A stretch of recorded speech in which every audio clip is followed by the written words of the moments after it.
નમસ્તે દર્શક મિત્રો, આજે આપણે વાત કરવી છે ગુજરાતમાં જે આંદોલનો થયા એના સંદર્ભમાં. દિલ્હીમાં જે આંદોલનો થયા તો ગુજરાતમાં ખરેખર કેવા આંદોલનો હતા, સરકારનું વર્તન કેવું હતું, ખાસ કરીને નરેન્દ્ર મોદીના 13 વર્ષમાં જે અત્યંત મહત્વપૂર્ણ કહેવાય એવા લગભગ 19 આંદોલનો થયા અને 19 આંદોલનો તોડી પાડવામાં આવ્યા. અને એટલા માટે આજે આપણે વાત કરવી છે કે એટલે લાગણીઓ હોય છે, જનતાની લાગણીઓ હોય છે, એ કેમ સમજતી નથી. હું છું દિલીપ પટેલ, આપને આજે વાત કરવાનો છું કે ગુજરાતમાં કયા પ્રકારે નરેન્દ્ર મોદીના સમયમાં કેવા આંદોલનો થયા હતા અને કેવી પરિસ્થિતિઓ ઊભી થઈ હતી, કેટલા આંદોલનો થયા હતા, કયા પ્રકારના આંદોલનો હતા, એ બધી વાત કરવી છે. અને એને કઈ રીતે ક્રૂરતાપૂર્વક બળનો ઉપયોગ કરીને, પોલીસનો ઉપયોગ કરીને, સત્તાધીશોનો ઉપયોગ કરીને, સત્તાતંત્રનો ઉપયોગ કરીને કચડી નાખવામાં આવતો, ધાક ધમતી અને લાભ લાલચ થી લઈને બધા જ પ્રકારના પ્રયત્નો નરેન્દ્ર મોદી કરતા હતા. તો એ બધી જ વાત કરવી છે. અને વાત એટલા માટે કરવી પડે છે કે આજે જે કંઈ થઈ રહ્યું છે, દિલ્હીમાં જે થઈ રહ્યું છે, એ ગુજરાતનું એક પ્રકારનું મોડેલ છે. અને એટલા માટે આ બધી જ બાબતો આપણી સમક્ષ રજૂ કરવી અત્યંત જરૂરી છે. કારણ કે સરકાર જે છે, સરકાર વારંવાર આ પ્રકારના અત્યાચારો કરવા માટે જાણીતી છે. આપણે ગુજરાતનું જે નરેન્દ્ર મોદીના સમયમાં સૌથી મોટું જે આંદોલન થયું હોય તો એ કનુ કલસરિયા, આ આપણે જોઈ શકીએ છીએ કે કનુ કલસરિયાની જે આ તસવીર છે એ નરેન્દ્ર મોદીની ઓફિસ જે વિધાનસભામાં હતી અને 12 કલાકો સુધી રાહ જોઈને બેસાડી રાખવામાં આવ્યા હતા. એ આંદોલન કરતા હતા અને નિરમા સામે જે કેટલીક રજૂઆતો કરવી હતી તો એને સાંભળવાનો પણ સમય નહોતો. ધારાસભ્યો હોવા છતાં, ભાજપના ધારાસભ્યો હોવા છતાં પણ આ તસવીર આપણે જોઈ શકીએ છીએ. અને સૌથી મોટું જે કહી શકાય નિર્માનું આંદોલન હતું. આવા 19 પ્રકારના આંદોલનો નરેન્દ્ર મોદીએ પોલીસનો ગેરઉપયોગ કરીને, સત્તાનો ગેરઉપયોગ કરીને કચડી નાખવામાં આવ્યું હતું. કારણ કે આપણે જાણીએ છીએ કે આંદોલન એ આમ તો ખરેખર તો આંદોલનનો બીજો મતલબ પણ એવો થાય છે કે હિંડોળામાં બેસાડીને પ્રભુને ઝુલાવવા, મંગળ કામ કરવું, જે ખાસ કરીને ચૈત્ર સુદ 11ને દિવસે ઓછો ઉત્સવ ઉજવવામાં આવે. પણ અહીંયા તો લોકોત્સવ જે હોય છે, લોકોની માંગણીઓ હોય છે, એમાં આ પ્રકારના સરકાર દ્વારા અત્યાચારો કરતા હોય છે. આ ચુનીભાઈ વૈદ આપણે જોઈ શકીએ છીએ. તો વડાપ્રધાન નરેન્દ્ર મોદી સરકારે દિલ્હીમાં પ્રથમ વખત જનતા પર લાઠીઓ, ઇલેક્ટ્રિક કરંટ, અશ્રુવાયુ, ગન, વોટર કેનનનો ઉપયોગ કરવામાં આવ્યો હતો. પરંતુ આ ગુજરાતના આપણે દ્રશ્યોને એ સમયના અહેવાલો આપણે જોઈ રહ્યા છીએ કે કયા પ્રકારના દમન કરવામાં આવ્યા હતા અને કેવી પરિસ્થિતિ આખી ઊભી થઈ હતી. પોલીસ અને બાળકોને, મહિલાઓને ધસડીને લઈ જવામાં આવ્યા હતા. એ આપણે આમાં જોઈ શકીએ છીએ. ધોળી ડુંગર બચાવો આંદોલન પણ એક સમયે થયું હતું અને ત્યાંના આદિવાસી વિસ્તારોમાં લોકોએ કર્યું હતું આંદોલન. એના પર આ પ્રકારે લાઠીચાર્જનો ઉપયોગ કરવાથી લઈને ઘણું બધું કર્યું હતું સરકારે. અને એટલા માટે આ બધી જ વાતો આપણે કરવી છે કે જીતુ વાઘાણીની સામે પણ આંદોલન થયું, તેને ગામમાં આવવું નહીં એવું પણ કહ્યું હતું. કારણ કે ગૌચર સામે આંદોલનો થયા હતા. આ નરરી અમીન કે જે આપણે જાણીએ છીએ કે નવ ગુજરાત આંદોલનથી લઈને નવનિર્માણ આંદોલન જે થયું હતું એની સામેના આ બધા હીરો છે. એ સમયના યુવાનો હતા એ સમય, પણ અત્યારે તો ઉંમર મોટી થઈ ગઈ છે. અને એ આ મુકેશ પટેલ પણ છે. અને એ સમયે કોંગ્રેસમાં હતા અને પછી ભાજપમાં ગયા હતા. આ મૂળ મુખ્ય હીરો હતા એ સમયે, આપણે જાણીએ છીએ. અત્યારે આ કોઈ પણ રાજકીય પક્ષમાં નથી અને બાળકોને ભણાવવાનું પણ કામ કરે છે, ગૌરાંગ જાની. તો આવા અનેક હીરો આપણે થઈ ગયા છે આંદોલન જે કરનારાઓમાં. અને એટલા માટે આપણે વાત કરવી છે કારણ કે આ ક્રૂરતાપૂર્વક જે દિલ્હીમાં થયું છે એવું તો ગુજરાતમાં વારંવાર થયું છે, એકવાર નહીં અનેક વખત થયું છે. ગોળીબારમાં બાળકોને મારી નાખવામાં આવ્યા હતા નરેન્દ્ર મોદી પછીની સરકારોમાં, જ્યારે અનામત આંદોલન થયું ત્યારે. તો આવા તો અનેક પ્રકારના આંદોલનો થયા છે અને એમાં આ બધી અમાનુષી અત્યાચારો કહી શકાય એ પ્રકારના અત્યાચારો ત્યારે થતા હતા અને આજે પણ થાય છે. ભૂપેન્દ્ર પટેલની સરકારમાં પણ આ જ રીતે બહુ ખરાબ રીતે મારવામાં આવે છે. અને આ બધાની વચ્ચે આપણે જાણીએ છીએ કે જે આખી ઘટનાઓ બનતી હતી એ ઘટનાઓ અત્યંત ગંભીર હતી. અને જાન દેંગે પણ જમીન નહીં દેંગે, આ જે સૂત્ર હતું ચુની કાકાની આગેવાની હેઠળ અને કનુ કલસરિયાની આગેવાની હેઠળ આ બધું આંદોલન થયું હતું. અને લાઠીઓ મારીને રહેસી નાખવામાં આવતા હતા લોકોને. લોકો 350 કિલોમીટરના પદયાત્રા કાઢી હતી આંદોલન માટે. 13 વર્ષમાં અનેક આંદોલનો થયા. એમાં સૌથી મોટું આંદોલન કહી શકાય, લોક આંદોલન કહી શકાય, અને ગાંધી ચિંધ્યા માર્ગે, કારણ કે એમાં મોટાભાગના નેતાઓ છે ગાંધી વિચારધારા ધરાવનારા હતા. ત્યાં દિલ્હીના યુવાનો પણ ગાંધી વિચારધારા પ્રમાણે જ એમણે આંદોલનો કર્યા હતા. પણ ગુજરાતમાં ભયંકર લાઠીચાર્જ, જનતા પર જુલમની પારાવાર ઘટનાઓ બનતી રહી છે અને બનવાની પણ છે. એમાં કોઈ સવાલ નથી. જ્યાં સુધી આ રીતે ભારતીય જનતા પાર્ટીની સરકારો રહી છે ત્યાં સુધી. કારણ કે નરેન્દ્ર મોદીના સમયમાં 2003, 2004, 2010, 2013માં આ 4 સૌથી મોટા આંદોલનો થયા હતા. અને 5મું આંદોલન જે હતું અભિષેકનું, જે આસારામ આશ્રમમાં આ સનત મહેતા આપણે જોઈ શકીએ છીએ, નર્મદા કેનાલનું જે આંદોલન થયું હતું સરમાં, ધોલેરામાં, એ સમયનો આ તસવીરો આપણે જોઈ શકીએ છીએ. તો આ આખી જે આંદોલનો થયા હતા આસારામથી લઈને અનેક પ્રકારના એવા 19 આંદોલનો હતા. આ આંદોલનકારી નેતાઓ આપણે જોઈ શકીએ છીએ. તો આમાં ખાસ કરીને ડોક્ટર કનુભાઈ કલસરિયા, જયેશ પટેલ, સાગર રબારી, લાલજી દેસાઈ, અરુણ મહેતા, પ્રફુલ્લ સેંજલિયા, જેઠાભાઈ પટેલ કિસાન સંઘના, આ બંને કિસાન સંઘના નેતા, અને ત્રીજા કિસાન સંઘના લાલજી પટેલ હતા કે જેમણે ભાજપની સામે આંદોલન કર્યું હતું ખેડૂતોના પ્રશ્ને. અને એમની પછી કારકિર્દી પણ નરેન્દ્ર મોદીએ ખતમ કરી નાખી હતી. યસ, એમને જે ખરેખર એમને લેવા જોઈતા હતા પણ કિસાન સંઘમાંથી એમને રાજીનામું આપીને પછી ઘણી બધું સહન પણ એમને કરવું પડ્યું હતું. તો આવી અનેક ઘટનાઓ જે બની છે એ આપણે એક પછી એક ઘટનાઓ આપણે જોઈ શકીએ છીએ. અને એટલા માટે આ બધી તસવીરો સાથે જોઈએ કે લોકો કેવા એના આંદોલનોનો વિરોધ કરતા હતા. આ માધુપુરા બેંકનું જે ગોટાળાઓ થયા હતા એ સમયે આંદોલનો થયા હતા. તો સતત અને સખત આ રીતે આંદોલનો સતત થતા આવ્યા છે. આ જોઈ શકીએ, આ તસવીરમાં આપણે જોઈ શકીએ છીએ જે મહિલા પોતાના હાથમાં સિમેન્ટના ગોળાઓ લઈને આવેલા હતા મહુવાથી, અને ગાંધીનગરમાં આવીને એમણે કહ્યું હતું કે નરેન્દ્ર મોદીના સિમેન્ટના ગોળાઓ હું આપવાની છું, કારણ કે હવે સિમેન્ટના ગોળાઓ જ ખાવાના છે.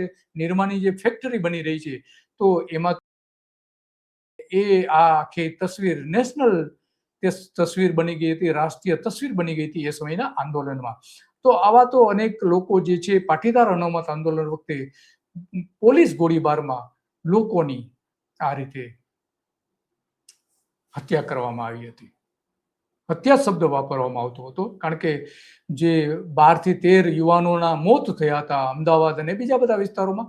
તો આ એક મોટું આંદોલન હતું નિર્મા પછીનું, પણ નરેન્દ્ર મોદી પછીના સમયનું આંદોલન. આનંદીબેનના સરકાર હતી અને આ જ આંદોલનના કારણે અમિત શાહે આનંદીબેનને સત્તા પરથી ઉખેડીને ફેંકી દીધા હતા આ જ આંદોલનના કારણે.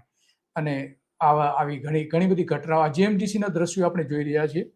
અને આ બધા જ બાબતો આપણે એટલા માટે કે એ યુવાનોનું આંદોલન હતું અને દિલ્હીમાં પણ યુવાનોનું આંદોલન હતું. અલબત્ત બંનેના જે કારણો છે, બંનેના કારણો અલગ છે. પેલું દિલ્હીમાં જે થયું લોકશાહી બચાવવા માટેનું થયું હતું, કારણ કે લોકોનો અવાજ સંભળાતો નહોતો અને એટલા માટે આ બાબતો, આ પોલીસનો જુલમ જબરજસ્ત, ગુજરાતની પોલીસ જુલમ સખત કરતી આવી છે. આપણે જોઈ શકીએ છીએ આ તસવીરોમાં કે કઈ રીતે પોલીસ સામાન્ય લોકો પર જુલમ કરે છે. આ ગાંધીનગરના બધા દ્રશ્યો, ગાંધીનગરમાં પણ આવા જ થઈ રહ્યા છે. ખેડૂતો પર સૌથી મોટા પોલીસ બળ પ્રયોગ 2003માં કોસંબા વીજ આંદોલન વખતે થયા હતા, 2010માં મહુવા નિર્મા આંદોલન વખતે થયું હતું, 2013માં માંડલ બહુચરાજી ખેડૂત આંદોલન વખતે થયું હતું.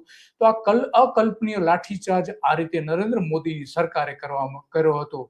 તો આ આપણે જોઈ શકીએ છીએ કે મુખ્ય ઘટના 12 માર્ચ 2004ના રોજ ગુજરાત બંધ દરમિયાન બની હતી. ગુજરાત બંધનું એલાન આપવામાં આવ્યું હતું અને પોલીસે ભયંકર બળ પ્રયોગ કર્યા હતા. મહિલાઓથી લઈને આ ગાંધીનગરમાં જે આંદોલનો થયા એ સમયના દ્રશ્યો આપણે જોઈ શકીએ. મોદીના 13 વર્ષમાં અનેક જુલમ થયો હતો. મહિલાઓની આ રીતે ધરપકડ, અટકાયત અને ઉચકીને લઈ જવામાં આવ્યા હતા. આ ઉપરાંત ઘણા બધા આંદોલનો છે. કોલેજ ફી વધારાના આંદોલનો, યુનિવર્સિટીની ગેરરીતિઓ, ફિક્સ પેના સૌથી મોટામાં મોટા આંદોલનો થયા હતા કે જેમાં યુવાનોનું શોષણ કરવામાં આવતું. એની સામે યુવાનોએ આંદોલનો કર્યા હતા. સરકારી ભરતીમાં વિલંબ જેવા અનેક મુદ્દા. આ એક કૂતરાની જબરજસ્ત કહાની છે. આ કૂતરો મહુવાથી ચાલતો 350 કિલોમીટર ગાંધીનગર આવ્યો હતો, લોકોની સાથે રહ્યો હતો. કૂતરાએ પણ આંદોલન કર્યું હતું, પણ આપણા રાજકીય નેતાઓ, એ શબ્દ ન વાપરીએ, પણ આપણા રાજકીય નેતાઓ એની કૂતરાઓની ભાવનાઓ પણ સમજી શકતા નથી. કૂતરાઓ પોતે સમજી શકે છે, પણ લોકોની ભાવનાઓ આ નેતાઓ સમજી શકતા નથી. અને એટલા માટે આ જોઈ શકીએ છીએ લાઠીચાર્જ પછી આ બધા દંડાઓ, આ રીતે પોલીસનો બેફામ ગેરપ્રયોગ સતત થતો હતો 2001 થી 2014 દરમિયાન. કારણ કે 7મા પગાર પંચની વિસંગતતાઓના આંદોલનો થયા હતા, જૂની પેન્શન યોજનાના આંદોલનો થયા હતા, ફિક્સ પેની નીતિના વિરોધમાં તો ખૂબ મોટા આંદોલનો થયા હતા, હડતાલો પડી હતી, પોલીસે કર્મચારીઓ પર લાઠીચાર્જ, બળ પ્રયોગની સામૂહિક ધરપકડો પણ કરી હતી. આ નિર્મા વખતના ફોટોગ્રાફ્સ આપણે જોઈ શકીએ છીએ. 2001 થી 2014 દરમિયાન ગુજરાતના પૂર્વ પટ્ટી આદિવાસી વિસ્તારો છે, અંબાજીથી ઉમરગામ સુધીના જમીન અધિકારોને લગતા આંદોલનો અને વિસ્થાપન, પર્યાવરણ અને સરકારી રોજગારીની નીતિ સામે મહત્વના આંદોલનો થયા હતા. આ પોલીસની જે આપણે તસવીર જોઈ શકીએ છીએ, એ તસવીર ગાંધીનગરની છે કે જ્યાં બળ પ્રયોગ, લાઠીચાર્જ કરવામાં આવતા હતા. પ્રદર્શનકારીઓ ઉપર સામૂહિક અટકાયતો પણ કરવામાં આવતી હતી. મોટાભાગના જે આંદોલનો થતા હતા 13 વર્ષમાં નરેન્દ્ર મોદીના સમયમાં જળ, જમીન, જંગલ બચાવોના આંદોલનો સૌથી વધારે હતા.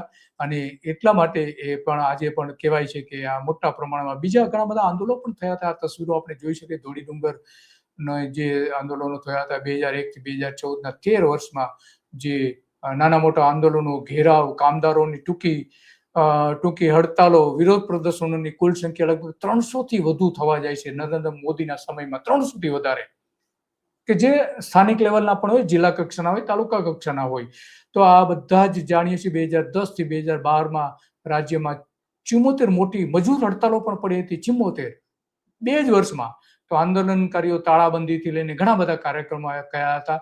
2014માં કર્મચારીઓની સામે આંદોલનો પણ એટલા જ, કર્મચારીઓ પણ એટલા જ આંદોલનો થયા હતા. 2014માં ગુજરાતના ખેડૂતો અને પોલીસ વચ્ચે મોટા પાયે હિંસક રાજ્યવ્યાપી ઘટનાઓ અને અશ્રુવાયુ સેલ છોડવાની કોઈ મોટી ઘટના બની નથી. કારણ કે નરેન્દ્ર મોદીને મુખ્યપ્રધાનમાંથી આગળ વધીને વડાપ્રધાન થવું હતું, એટલા માટે.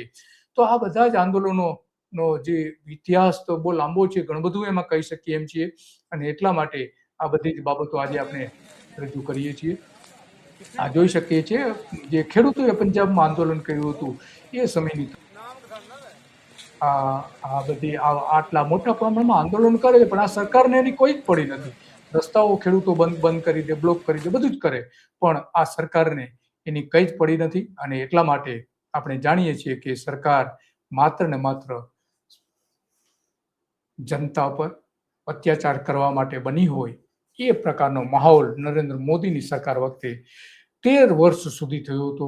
અને એમાં સૌથી મોટા 19 આંદોલનો થયા હતા. અને એ આંદોલનો કચડી નાખવામાં હતા. અત્યારે પણ ગુજરાતમાં મોટા પ્રમાણમાં આંદોલનો ચાલી રહ્યા છે.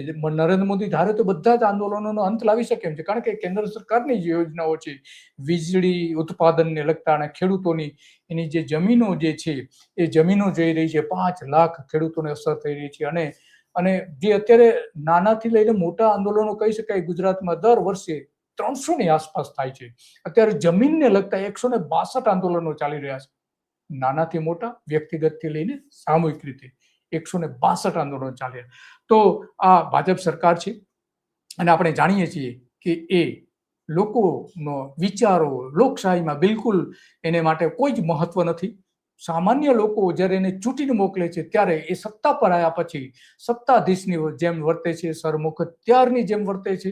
અને જનતાને જાણે કે કીડી મકોડીની જેમ કચડી નાખવામાં સમજે છે. પણ લોકશાહીમાં લોકોનો અવાજ સૌથી મહત્વનો છે, કારણ કે લોકો જ આ સરકાર બનાવે છે. છતાં પણ આ ભારતીય જનતા પાર્ટીની અત્યાર સુધીની સરકારો આ પ્રકારનું વર્તન કરતી આવી છે. ભલે પછી ભૂપેન્દ્ર પટેલ હોય, વિજય રૂપાણી હોય, આનંદબેન પટેલ હોય કે પછી નરેન્દ્ર મોદી હોય. તો આ આખી ઘટના છે કે દિલ્હીમાં જે બાબતો બની હતી એના કરતા પણ ખતરનાક બાબતો ગુજરાતમાં બની હતી. અને એટલા માટે થોડા દિવસ પહેલા જ નરેન્દ્ર મોદીનું પુતળું સળગાવવામાં આવ્યું હતું.